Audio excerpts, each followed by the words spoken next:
Bonjour à tous, c'est Jean-Luc Haut sur sa chaîne YouTube. Aujourd'hui, nous allons parler de l'armée de l'air et de l'espace qui mettra en œuvre ses premiers systèmes de défense aérienne SAMP-TNG dès 2026. Selon la loi de programmation militaire LPM 2024-2030, l'armée de l'air et de l'espace française, l'AAE, disposera en principe de 8 systèmes de défense aérienne SAMP-T sol-air moyenne portée terrestre ou MAMBA de nouvelle génération d'ici 2030.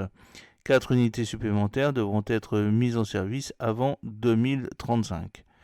Pour rappel, la production du SAMP-TNG a été lancée par la France et l'Italie en février 2023 via l'Organisation conjointe de coopération en matière d'armement LOCAR. Fruit d'un développement assuré par le consortium Eurosam, MBDA et Thales, il repose sur le nouveau missile intercepteur Aster Block 1NT. Celui-ci, doté d'un autodirecteur en bande K, est censé avoir des performances accrues afin de répondre à l'évolution des menaces aériennes conventionnelles et balistiques. La version française de ce système fonctionnera avec le radar Ground Fire 300 de Thales, alors que l'Italie a fait le choix du Chronos GM-HP proposé par Leonardo. Jusqu'alors, il était question de ne livrer les premiers SAMP-TNG qu'à partir de 2027. Cependant, recevant Guido Crosetto, son homologue italien à Calvi, en avril dernier, le ministre des Armées, Sébastien Lecornu, avait évoqué une accélération de ce calendrier.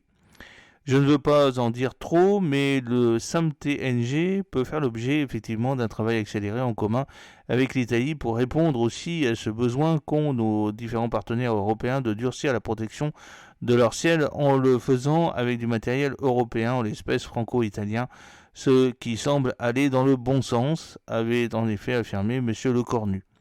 5 mois plus tard, lors de la conférence sur la défense aérienne et antimissile de l'Europe, organisée à Rome les 16 et 17 septembre, M. Lecornu a d'abord confirmé la commande de 8 systèmes SAMP-TNG au profit de l'AAE, puis il a indiqué que les premiers entreront dans les forces armées dès 2026.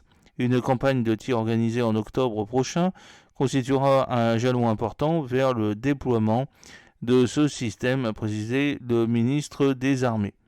Lors d'un entretien donné au quotidien Le Figaro en mai, le délégué général pour l'armement, DGA, Emmanuel Vigiva, avait estimé qu'il fallait accélérer le développement d'un certain nombre de matériels qui deviendront naturellement compétitifs, donc le SAMP-TNG, et d'ajouter que celui-ci représentera une rupture technologique vis-à-vis du Patriot américain dans la mesure où il sera l'un des seuls systèmes au monde capables d'arrêter un missile hypervéloce ou hypersonique. En outre, le ministère des Armées précise que le SAMP-TNG conservera les atouts majeurs de son prédécesseur, lequel a fait ses preuves en Ukraine. Il disposera d'une couverture radar étendue et sera capable de traiter des menaces balistiques de plus grande portée, y compris dans un certain contexte d'utilisation massive d'armement pour saturer les défenses d'attaques cyber, de leurres, de brouillages multiples.